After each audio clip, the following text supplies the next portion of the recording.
क्या आपने भी कभी इस बात पर ध्यान दिया है कि ठंड के दिनों में पेट से गुड़गुड़ की आवाज़ें कुछ ज़्यादा ही सुनाई देती हैं।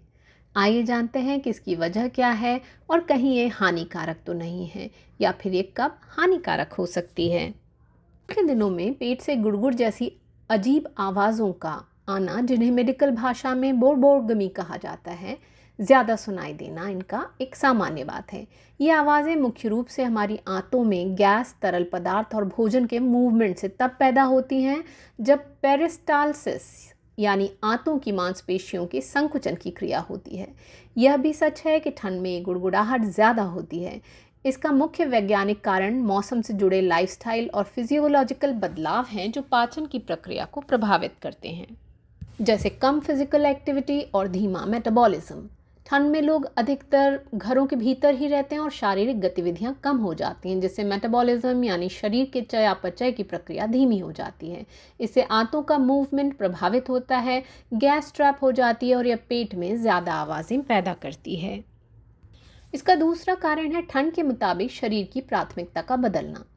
ठंड में हमारा शरीर हीट कंजर्व करने के लिए एनर्जी को प्राथमिकता देता है, जिससे पाचन एंजाइम्स का उत्पादन कम हो जाता है और अपच यानी इंडाइजेशन बढ़ जाता है।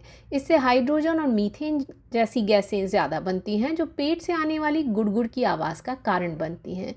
अगर आप ठंड में दिन भर लंबे समय तक बैठकर काम करते हैं या टीवी देखते हैं तो भोजन आंतों में धीरे धीरे मूव करता है और गैस बिल्डअप के कारण शाम के समय पेट से आने वाली ये आवाज़ें ज़्यादा सुनाई देती हैं।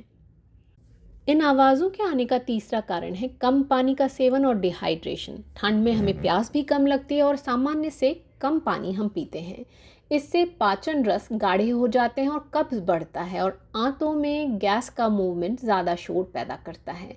डिहाइड्रेशन से आंतों की लाइनिंग सूख जाती है, जिससे पेरिस्टालसिस के दौरान तरल पदार्थ कम होने पर पेट से आने वाली ये आवाज़ें तेज़ हो जाती हैं। पेट की गुड़गुड़ाहट का एक और कारण है डाइट में बदलाव।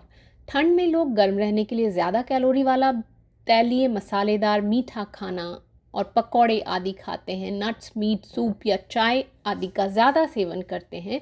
इस तरह का भोजन फर्मेंटेशन से ज़्यादा गैस प्रोड्यूस करते हैं, जो आंतों में मूव करते हुए पेट में होने वाली आवाज़ को बढ़ाते हैं। ज़्यादा फैट के सेवन से एसिड रिफ्लक्स होता है, जो पेट में अतिरिक्त दबाव बनाता है।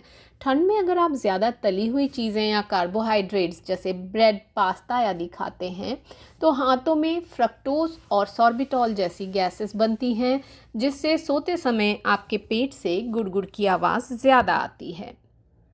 अब ये भी जान लें कि इन आवाज़ों को कम करने के लिए आप क्या कर सकते हैं।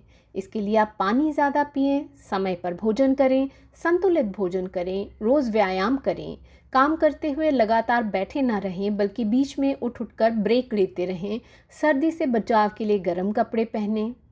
यूँ तो ये आवाज़ें अक्सर हानि रहित होती हैं, लेकिन यदि इन आवाज़ों के साथ आपको दर्द, डायरिया या वज़न का कम होना महसूस हो रहा हो तो आप डॉक्टर से इसके लिए चेकअप ज़रूर करवा सकते हैं। तो चलिए अगली बार फिर मिलते हैं ऐसी ही किसी जानकारी के साथ।